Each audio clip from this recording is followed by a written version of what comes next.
Everyone welcome back to my YouTube channel. So पहले जो मैं लिटरेरी थ्योरी के राइटर्स की वीडियो रिकॉर्ड करती थी उसमें शॉर्ट्स में मुझे स्पीड इंक्रीज़ करनी पड़ती थी, तो इसलिए मैंने सोचा कि अब 2 राइटर्स कवर करेंगे और अलग से प्लेलिस्ट बनाऊंगी ताकि चीज़ें और भी आसान रही।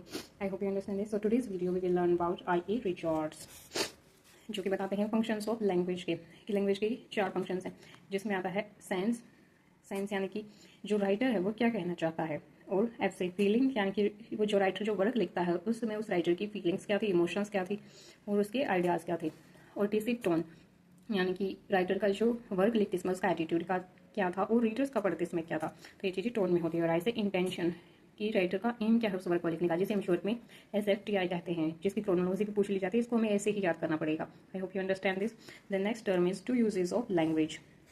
To uses of language, the first one is referential language, जिसमें आते हैं फैक्ट, क्लियरिटी और साइंस। ये साइंटिफिक लैंग्वेज होती है जिसमें फैक्ट आते हैं, जिसमें कोई इमेजिनेशन नहीं होती, जो कि बिल्कुल साफ होती है। और the second one is emotive language, जिसमें पोइट्री और जो टर्म्स में यूज़ होती है कि जिसमें राइटर्स जो है इमोशंस का प्रयोग करते हैं क्योंकि वो ब्यूटीफुल लगे। अगर वो इन चीज़ों का प्रयोग नहीं करेंगे तो पोइट्री बिल्कुल ही फैक्चुअल लगेगी, तो फिर उसमें कोई रस नहीं आएगा, इसलिए इमोटिव लैंग्वेज।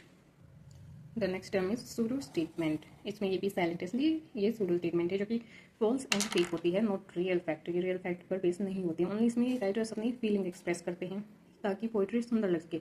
अगर हम इसमें फीलिंग्स का प्रयोग नहीं करेंगे, मेटाफर्स और इन सब चीज़ों का प्रयोग नहीं करेंगे, तो फिर कैसे पता चलेगा वो चीज़ ब्यूटीफुल है। जैसे कि बहुत सारे राइटर्स प्रयोग करते हैं कि उनकी प्रेमिका दुनिया की सबसे सुंदर प्रेमिका है, जो कि सत्य ना हो, क्योंकि हो सकता है उसकी प्रेमिका कभी मिस वर्ल्ड मिस यूनिवर्स ना रही हो, पर उसकी शब्दों में वही सबसे सुंदर है। इसलिए ये सूडो स्टेटमेंट यानी कि फॉल्स एंड फेक होती है, बट इसमें सिर्फ फीलिंग्स ही इंपॉर्टेंट है। The next term is ambiguity and tension. Ambiguity means जिसके एक से ज़्यादा मतलब हो। जैसे कि एक वर्ड है लाइट, अगर हम लाइट को सोचे तो लाइट ब्राइट भी होती है, जैसे कि ब्राइट वे में यूज होता है लाइट वर्ड। और एक लाइट मतलब हैवी, मतलब जो हैवी है, जैसे कि हैवी मीन्स भारी और लाइट मीन्स हल्का, इस सेंस में भी यूज होता है। यानी कि एक वर्ड जो लाइट है उसके डिफरेंट मीनिंग है, ये होती है एम्बिग्यूटी। और टेंशन मीन्स बैलेंस, जैसे कि दो अपोजिट थिंग्स मिलकर बनाती हैं एक, जैसे कि लव एंड हेट, यानी कि उन चीज़ों के बीच बैलेंस क्रिएट करना। The next one is semantic triangle. Semantic triangle में आती हैं 3 चीज़ें, जिसमें आता है रेफरेंस, सबसे पहले रेफरेंस, जिसमें आता है सब्जेक्ट। सब्जेक्ट जो होता है वो एक राइटर जो है वो क्या, एक राइटर एक पोएट जो है वो अपने जीवन में क्या एक्सपीरियंस कर चुका है, यानी कि उसके पास्ट के इमेजिनेशन, पास्ट के एक्सपीरियंसेस। और जो आता है रेफरेंट सेकंड वन, जिसमें आता है ऑब्जेक्ट। ऑब्जेक्ट मीन्स जो वो क्रिएट करता है इमेजिनेशन के थ्रू, नए शब्द ढूंढता है, उन्हें फिर मेटाफर्स में बदलता है। और जैसे कि वो किस इंसान के बारे में सोचता है तो वो होगा ऑब्जेक्ट। जिस इंसान के बारे में या जिस भी नेचुरल थिंग के बारे में वो पोएम लिखेगा तो वो हो गया उसका ऑब्जेक्ट। और सिंबल और साइन क्या हुआ, यानी कि उसका रिजल्ट जो वो पोएम में दिखाएगा, जो अपनी क्रिएटिविटी पोएम में दिखाएगा शब्दों के द्वारा, जो उन्हें एक्सप्रेस करेगा अपनी क्रिएटिविटी को। आई.ए. रिचर्ड्स जो है ये क्लोज रीडिंग पर फोकस करते थे। क्लोज रीडिंग मीन्स जिसमें राइटर्स के पास्ट या उसकी पर्सनल लाइफ से कोई लेना देना नहीं होता, जिसका मतलब है कि हमें राइटर्स के, पोएट के, उनकी टेक्स्ट, टोन, रिदम, स्ट्रक्चर, इन सब चीज़ों पर ध्यान देना चाहिए, ना कि एक पोएट या राइटर की लाइफ पर। इसलिए ये न्यू क्रिटिसिज्म से बिलोंग करते हैं। I hope you understand this.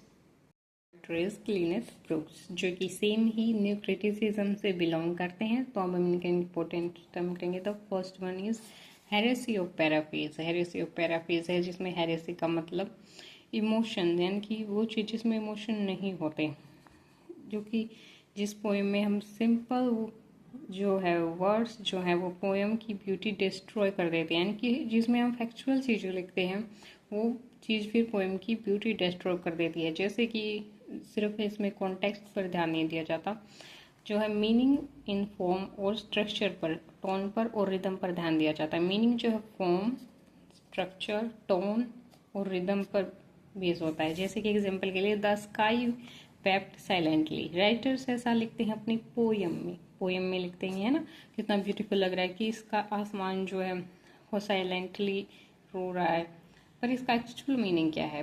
अगर हम इसको पैराफ्रेज में कन्वर्ट करें, इसको फैक्चुअल में बदले, तो इसका मतलब आसमान यानी कि बारिश हो रही है, इट इज़ रेनिंग, इसमें कोई ब्यूटी नहीं बची।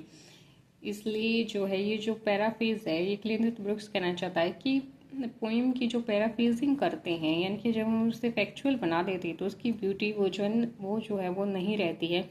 और एक जो है पोएम में जो है वो इमोशंस होते हैं, इमेजरी होती है और ब्यूटी होती है, वो डिस्ट्रॉय हो जाती है पैराफ्रेजिंग के थ्रू, जो कि नहीं होनी चाहिए, क्योंकि पोएम की ब्यूटी और इमेजिनेशन ही उसे लिविंग थिंग बनाती है।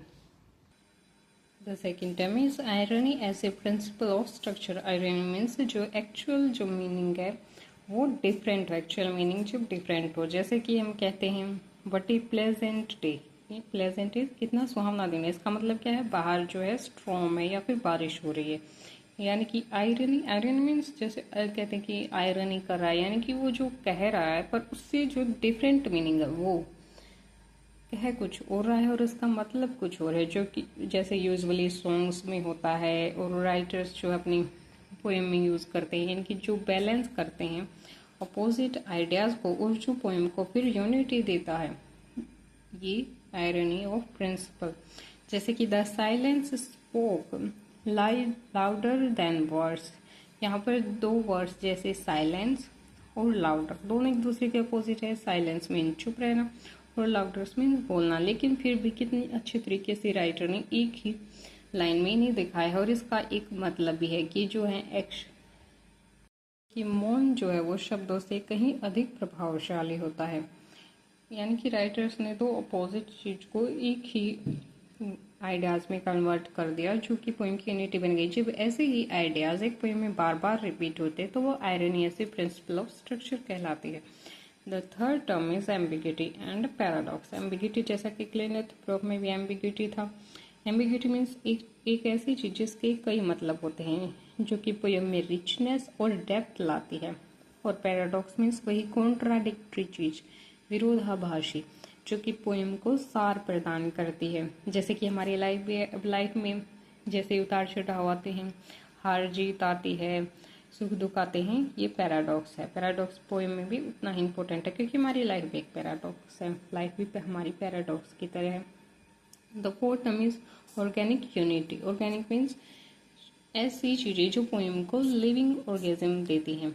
जैसे कि अगर हम पोएम के पार्ट्स को देखें तो एक पार्ट का कोई मतलब नहीं होता, सभी पार्ट मिलकर एक कंप्लीट मीनिंग बनाते हैं, तभी जो है पोएम जो है वो लिविंग ऑर्गेनिज्म की तरह रहती है। यानी कि ऐसा लगता है पोएम सिर्फ जीव है। जैसे कि एक राइटर जो है झरनों का, पहाड़ों का, नदियों का जिस तरीके से वर्णन करता है, उसके चित्र भी हमारे सामने आ जाते हैं।